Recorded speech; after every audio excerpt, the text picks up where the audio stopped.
It's time to huddle up. I'm Garrett Seawright. This is the Daily Huddle for Tuesday, August 29th, and there are a couple of things to get to. But before we do that, I want to thank you for making us a part of your day, however it is, wherever it is you're enjoying us, whether it's YouTube or on the podcast. If you're watching on YouTube, hit the subscribe button, the thumbs up. It goes a long way in helping the channel and getting in front of more college football faces, and that's always a good thing. If you're listening on the podcast, drop a 5-star review if you could.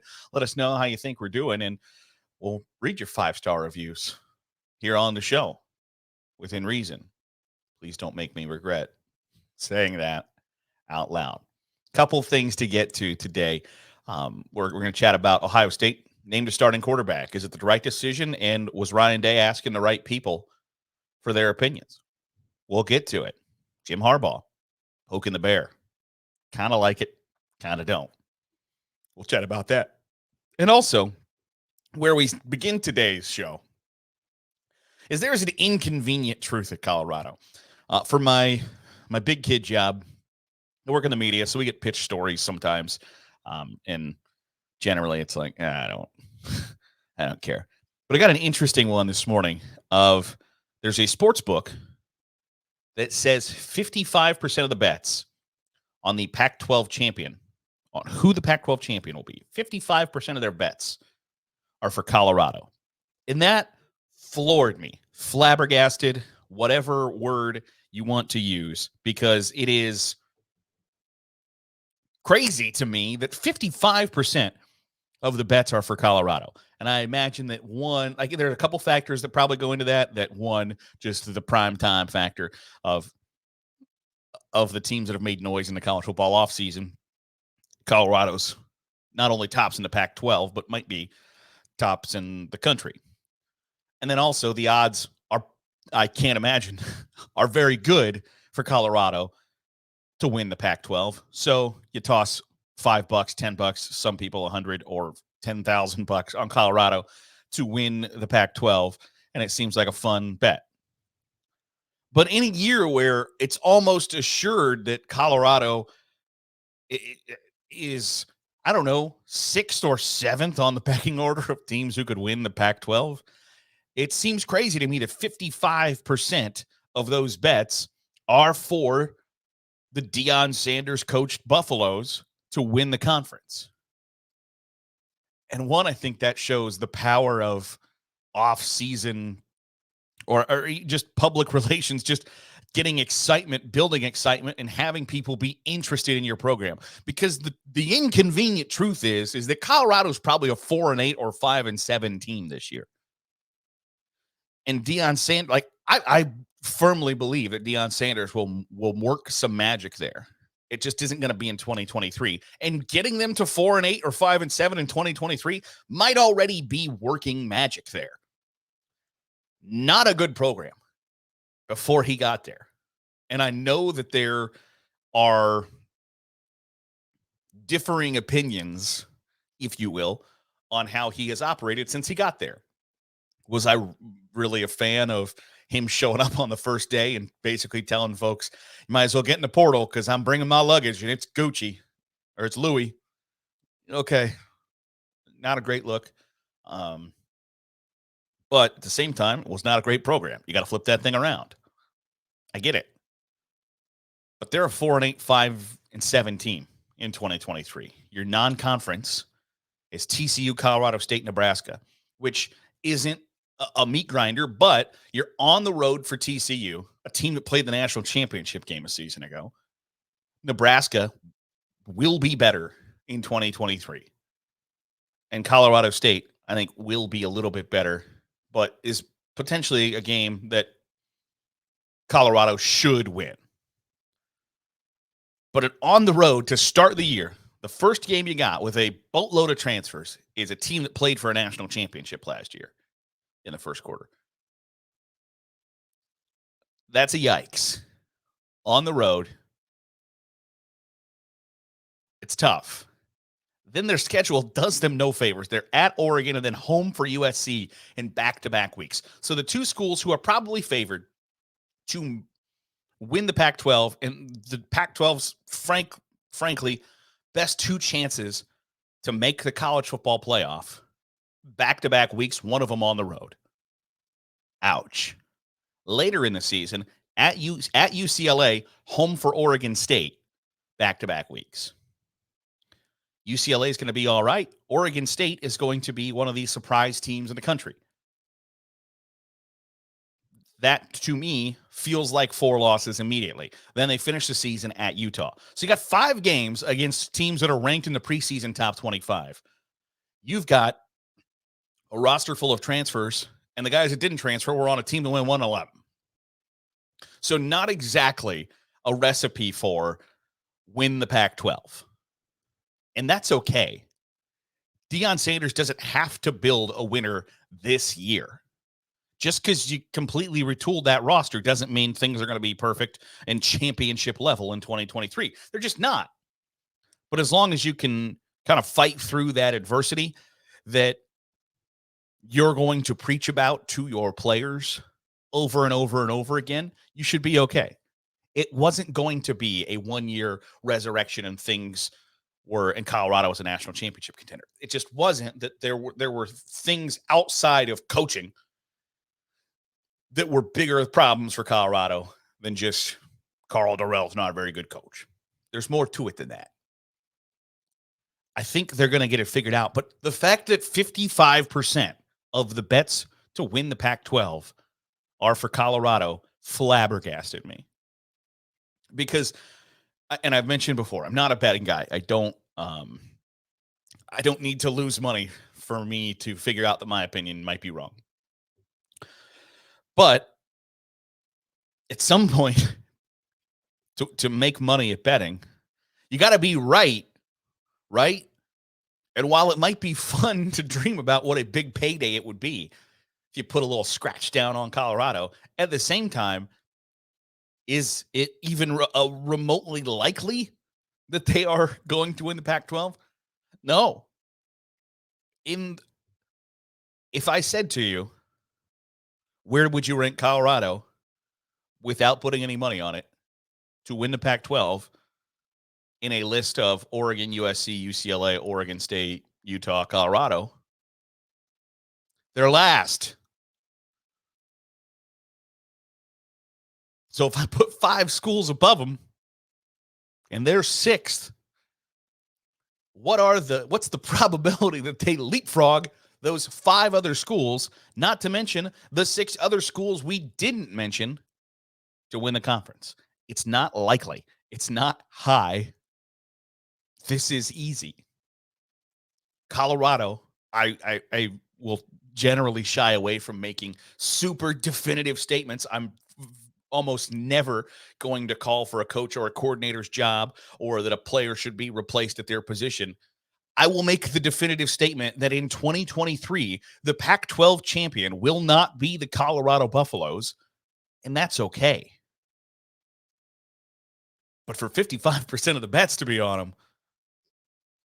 kind of knocked me back a little bit. Like, I read it twice just to make sure, like, wait a second, does that say does that say that it says Colorado has 55% of the bets? I know people believe in Deion Sanders, and I think he's a good thing for college football. I think he's a good thing for Colorado. He's a good thing for the Pac-12. And it's going to be a good thing for the Big 12 when they move. I think it's all good, but it ain't all good in 2023. Getting a little ahead of ourselves, I think. At the same time, I saw a story this week that, Shedeur Sanders might be a great bet for Heisman Trophy winner. I don't think so. I can't tell you how ridiculous Shedeur Sanders would have to play to be in New York in December for a 4-8 or 5-7 Colorado Buffalo squad, even if they're 6-6. Hell, if they go 8-4, he's still got to play out of his mind to be in New York. So while the odds might be long, there's a reason they might be long. This isn't hard. But that's the inconvenient truth for Colorado. You're not going to be as great as you think you are in year 1. And you're going to have to confront that. I think you'll be better for it. Also, yesterday, the Jim Harbaugh, and we talked about him last week, and I've said this before about him, and I will I will say it because I think it's true. There are people who are stupid and there are people who are dumb. Stupid people don't have the ability to make smart decisions, and dumb people do choose not to. For content wise, Jim Harbaugh trashing the NCAA business model, thumbs up. Fantastic. Couldn't love it more. Appreciate it, Jim. At the same time, if you are maybe at risk of being prosecuted by a group or organization, maybe at the start of your season press conference, decrying that their business model is not sustainable and that it's morally and unethical to not pay the players, might be poking the bear a bit. Just a hair. It might just be, doing something you shouldn't be doing just for the fun of it. And while that's fun, you do risk the chance of the bear waking up and growling and start thrashing. He just flat out came out and said, listen, and I think he might be right, by the way. He's probably right that the current way that college football operates is unsustainable. And he's looking out for his players, and that's, I think, you can read more into it than that. But I think that's what he's doing. He's just saying, hey, listen, my guys are putting in ridiculous hours and putting the sport on their backs while the sport makes billions.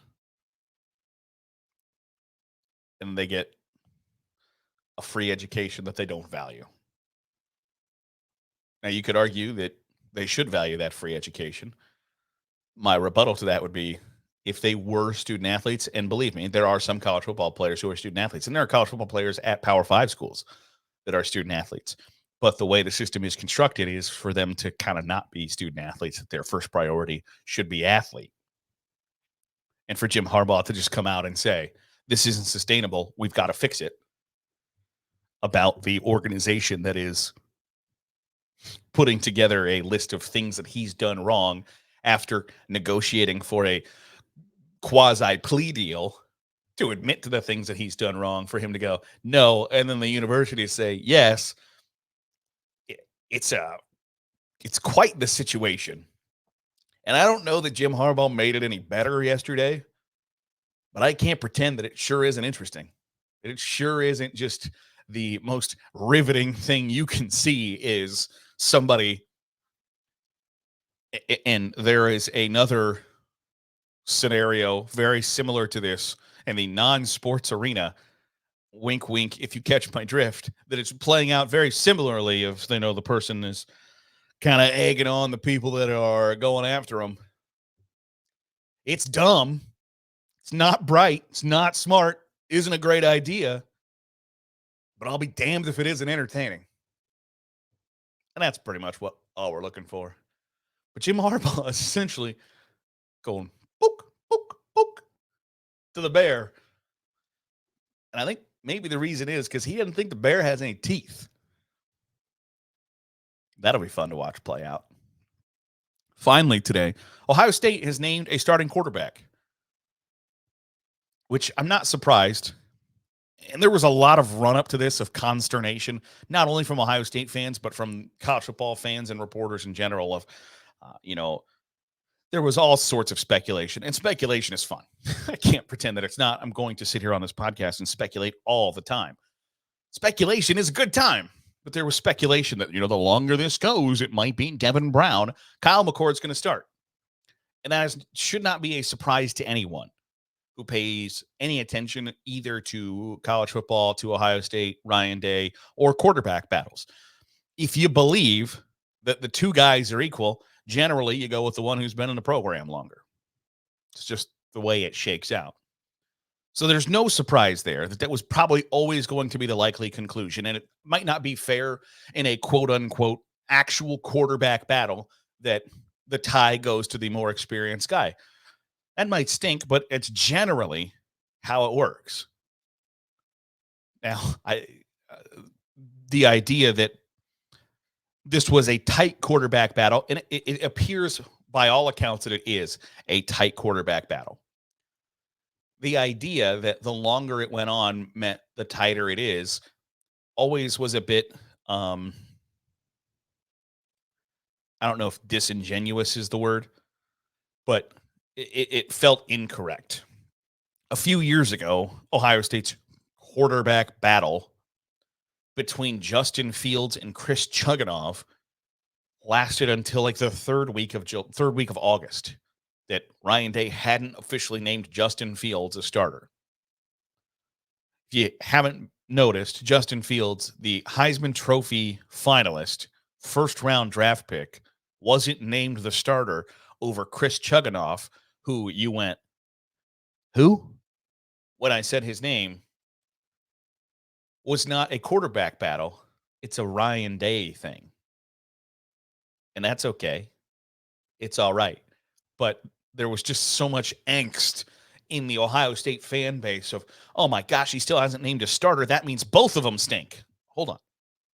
Until like August 19th, a few years ago, the first round draft pick, Heisman Trophy finalist, had not been named the starter over a guy who now works at a law firm. It was probably never going to be decided well in advance of the Indiana game. Now, it is a bit ridiculous, I think, for Tom Allen, the Indiana coach, to tell the press, yeah, we have a starting kicker, but I'm not going to reveal him before game time. Like, there are things that Ohio State is preparing for that they might want to know. And I think there's 25 transfers on Indiana's roster, or whatever, that they're going to have to figure out, get some video on the guys. Excuse me, whatever. Starting kicker is really not all that big of an issue. Okay. Is the guy going to put the ball between the posts? So he can kick the ball in the end zone on kickoffs? Okay. That's fine. Whatever. But like, that's the thing you're going to keep from your opponent. Is like, we don't want them to know who's going to be kicking off. Okay. All right. Sounds good. Man, we're really going to stay up late thinking about that one. Now, I don't necessarily think it's gamesmanship that Ohio State didn't name a starting quarterback. There's probably a little bit that goes into that. I do think, for the most part, there are some coaches that I don't believe a damn thing that they say.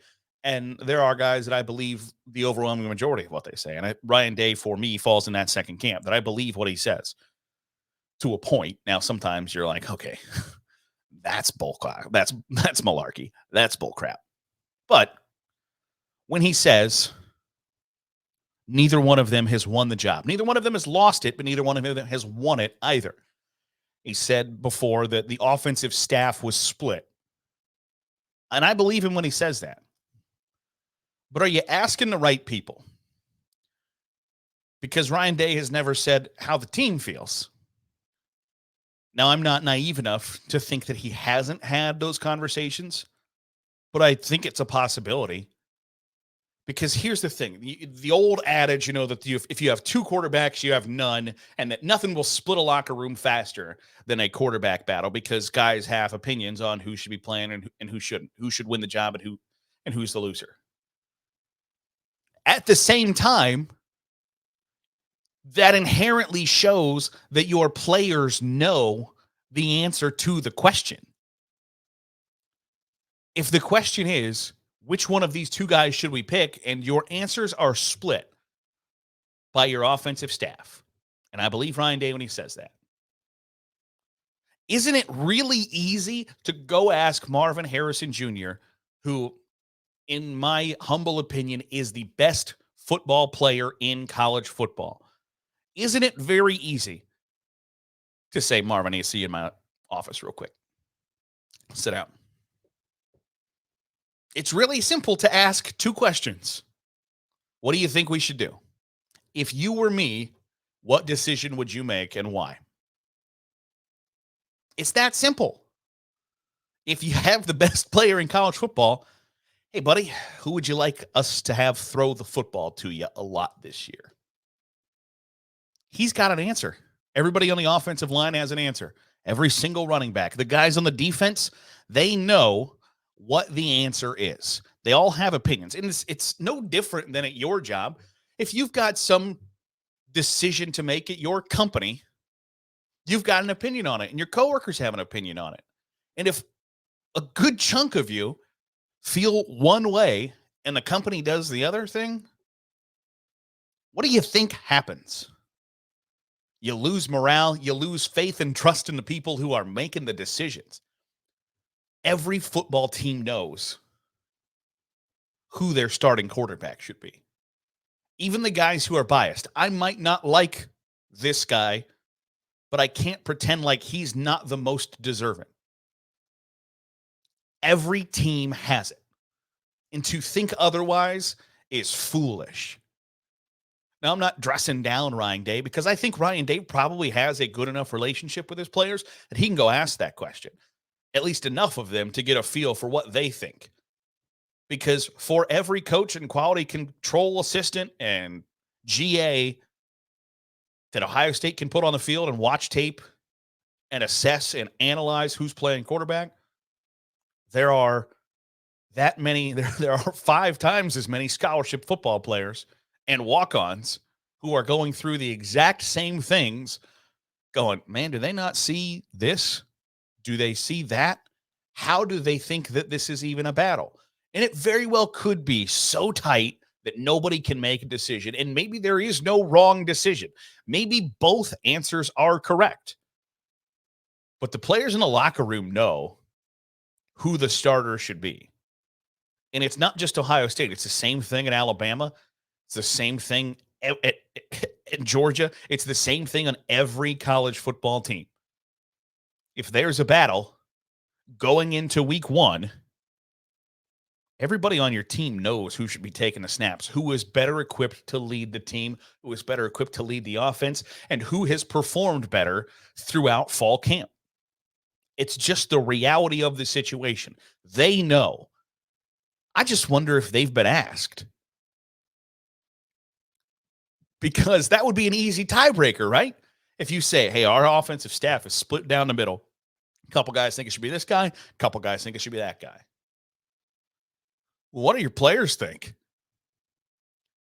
Because if they think the other way and if they think option A is the choice and you choose option B, they know that the answer is option A. And when you choose option B, you got a lot more difficulties because of it. You have more questions to answer. You have guys who are losing trust in your decision making. And I'm not to say that they're not going to work as hard, but you see the videos sometimes of, a quarterback getting sacked and the offensive line doesn't help him up. And things like that begin to happen. That's what fractures a locker room. So if you know that you are treading lightly in those waters, why would you not get the opinion of the guy's locker room you're potentially going to fracture? I just think it's really simple that if coming into week 1 and your staff is split, it's real easy to ask the best player in college football, what would you do if you were me and why? Because he's going to give you an answer. He knows. And if you've got a relationship with him, he'll tell you the truth even. The default answer might be, I would like the guy who threw me the football in high school to throw it to me in college, and that's fine. But you get a feel on the pulse of your dudes and let them help you make the decision, because it's only going to help you down the line. You get a recruit down the line, recruits on trips to your school, and you got players telling them, hey, Coach Day takes what we think and what we want into consideration when we're choosing the starting quarterback. It doesn't happen a lot of places. It's going to build trust. It's going to build relationships with guys that are going to work that much harder for you. So I just wonder, and like I said, I think Ryan Day is in that group of coaches who probably has a good enough relationship with his players. I think Nick Saban is probably in that same group too, that he can go to his guys and say, hey, who do you think the starting quarterback should be? They'll tell you if they trust you. But I think there are some coaches who don't want to confront that they might get a political answer from somebody instead of the truth. But if the offensive staff is split, it's real simple. We're going to go ask some guys who are going to play a lot of football for us and see what they think. And they might have a better insight and better view of the competition and the battle than you do. They know who works hard in the offseason. They are in the weight room with those guys. They know what they're doing in their free time. They know who's got character issues and who doesn't. So as quarterback battles continue to be settled around America, it's something to ponder. How much weight do what the players think and the tyrants that operate college football programs are the ones who are going to make wrong decisions and don't know that it's the wrong decision. And it'll come back to bite them later, and you'll figure it out soon enough. That'll do it for today's edition of the Daily Huddle.